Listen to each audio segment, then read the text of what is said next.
kita sudah masuk ke bab yang baru. Hey, dan bab ini adalah bab 610. Kita sudah masuk ke pelajaran yang pertama, 1.1, mendengarkan pembacaan berita. Tujuan pembelajaran kita agar anak-anak dapat menemukan pokok-pokok berita dan anak-anak dapat menyimpulkan isi berita yang didengar dan dibaca dari sumber yang terpercaya. Mari langsung kita mulai pelajarannya. Simak baik-baik ya. Anak-anak, berita baru disiarkan setiap hari melalui media radio, televisi, dan juga surat kabar.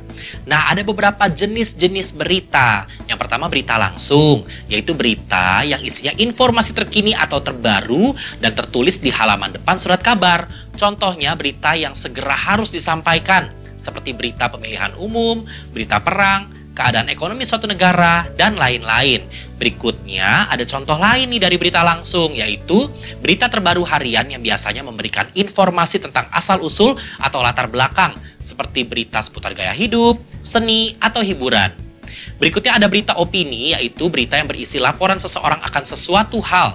Contohnya pendapat dari ahli ekonomi nasional mengenai kenaikan suku bunga bank sentral. Berikutnya ada berita interpretasi, yaitu berita langsung yang dikembangkan dengan penambahan hal-hal yang lebih mendalam, seperti wawancara dengan narasumber. Lalu ada berita yang mendalam, berita yang disajikan dengan pengembangan oleh sebab akibat, seperti alasan atau latar belakang suatu peristiwa bisa terjadi. Lalu berikutnya ada berita investigasi, berita yang diberitakan dengan melakukan penyelidikan dari berbagai macam sumber terlebih dahulu. Contoh, korupsi yang terjadi di lembaga pemerintahan. Nah, setiap berita harus berasal dari sumber yang terpercaya dan resmi. Ada beberapa alat-alat juga yang dapat membantu penyampaian berita anak-anak. Contohnya, televisi, radio, kertas, telepon genggam, dan juga komputer. Yang paling digemari saat ini adalah mendapat berita terkini dari laman atau website. Cara ini merupakan akses yang tercepat untuk mendapatkan berita. Saat mendengarkan atau membaca berita, hal yang terpenting adalah menemukan pesan atau inti pokok dari isi berita tersebut. Dan untuk dapat menemukan isi pokok berita, dibutuhkan pemahaman atas pendengaran atau pembacaan berita tersebut. Sekarang, kita akan menyimak beberapa langkah-langkah untuk dapat memahami sebuah isi berita.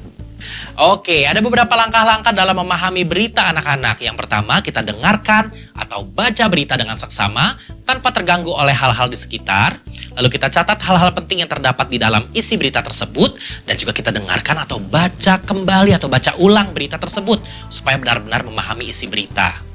Nah, sekarang anak-anak kita sama-sama simak pembacaan berita yang akan dibacakan oleh Bapak Guru Riki ya. Oke, berita berikut ini berjudul Bahaya Media Sosial Bagi Remaja. Seksi beritanya adalah tren, bagian remaja, sumber berita koran, alat yang digunakan koran remaja terkini. Pada zaman yang serba maju seperti sekarang, seseorang akan memiliki kemudahan dalam mengakses sebuah berita. Berita tidak hanya dapat diperoleh dari radio maupun televisi secara konvensional, namun juga secara online. Setiap orang saat ini memiliki ponsel yang cukup canggih dalam memuat aplikasi internet dan media sosial, sehingga dengan mudah berita dapat dibaca oleh banyak individu. Kini tak lagi harus duduk di depan televisi untuk mengetahui berita terbaru saat sedang melakukan aktivitas di luar, di dalam bus, menunggu di kantor. Semua orang dapat mengetahui perkembangan berita terbaru dalam genggaman mereka. Kemudahan seperti inilah yang akhirnya menjadi candu bagi remaja dan anak-anak usia sekolah. Kecanduan ini khususnya pada web yang berfungsi sebagai media sosial. Ini mengganggu sekali proses belajar.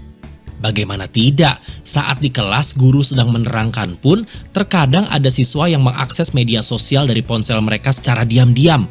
Saat belajar di rumah, dengan alasan mengusir rasa lelah dan penat, seorang remaja mengakses media sosial dan terkadang justru semakin larut mengalihkan konsentrasinya. Akibatnya, aktivitas belajar pun menjadi terganggu. Selalu terhubung dalam media sosial bisa menjadi bumerang terhadap kehidupan seseorang. Secara fisik, jika terus-menerus berinteraksi dengan media sosial dan internet, akan menyebabkan beberapa gangguan kesehatan. Di antaranya, sakit kepala karena terpapar radiasi terlalu lama. Kelelahan pada mata dan penglihatan kabur karena terpapar cahaya terlalu lama.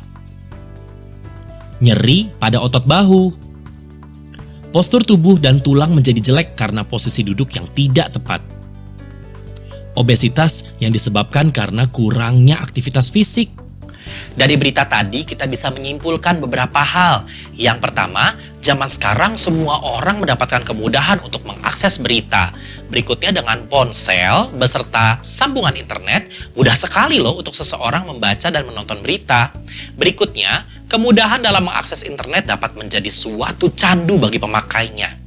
Dan kesimpulan yang keempat, mengakses media sosial ketika sedang belajar akan mengganggu konsentrasi siswa. Dan akses yang berlebihan terhadap media sosial akan menyebabkan beberapa gangguan kesehatan. Sekarang kita bersama-sama melihat panduan buku latihan bahaya media sosial bagi remaja. Selain dampak buruk untuk fisik, ternyata kecanduan akan interaksi dalam media sosial juga membawa dampak negatif yang secara langsung menyerang emosi dan interaksi sosial seseorang, baik pada diri sendiri maupun pada lingkungan di sekitarnya. Di antaranya, tidak ada interaksi sosial antara individu yang kecanduan media sosial dengan orang-orang terdekat dan lingkungan yang berada di sekitarnya. Seperti halnya media sosial hanya berada di dunia internet atau lebih dikenal dengan dunia maya, maka interaksi yang diciptakan secara tidak langsung oleh seseorang yang kecanduan media sosial merupakan lingkungan virtual, yaitu lingkungan yang tidak nyata. Individu yang kecanduan media sosial juga akan mengalami kekurangan kontrol keterampilan sosial dan kontrol emosi untuk menghadapi masalah pada kehidupan nyata. Hilangnya rasa percaya diri yang disebabkan selama berinteraksi dengan media sosial. Seorang individu selalu menjadi pelaku di belakang layar yang artinya hampir tidak pernah berinteraksi langsung dengan dunia luar, tetapi hanya dengan lingkungan virtual yang dibuatnya. Berikutnya kita akan melihat panduan ujian bagian 1, bahaya media sosial bagi remaja. Dampak negatif lain yang juga berbahaya adalah dampak moral. Media sosial cukup banyak membawa dampak moral pada penggunanya. Jika pengguna media sosial tidak dapat mengatur waktunya dengan baik, maka tentu saja moral dari individu tersebut akan mengalami kemunduran. Antara lain, 1. Terpapar konten dewasa yang tidak sesuai umur yang tentu saja melanggar hukum dan norma agama dan selanjutnya akan mengganggu perkembangan kepribadian. Penggunaan kata-kata yang kurang sopan karena selama berinteraksi dengan media sosial, seseorang bebas mengatakan pendapatnya jika tidak dapat mengontrol bahasa yang dipakainya, maka akan ada kecenderungan memakai kata-kata yang kurang sopan. Cyberbullying, yaitu merupakan perundungan sosial antar pengguna media sosial yang dapat berakibat fatal pada individu yang bersangkutan hingga dapat merasakan perasaan ketakutan, kekhawatiran berlebihan, ataupun rasa depresi yang cukup berat. Kejahatan penipuan online. Remaja merupakan salah satu sasaran bagus bagi tindak kriminal, demikian juga di internet. Jika seseorang yang berniat jahat meretas akun media sosial yang kita miliki, maka bisa saja semua informasi dan foto yang ada di media sosial itu disalahgunakan untuk melakukan aksi kejahatan lain.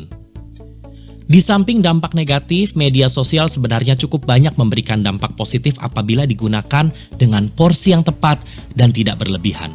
Antara lain, untuk menjalin silaturahmi kembali dengan teman atau kerabat yang tinggal di tempat yang jauh atau hal-hal positif lainnya.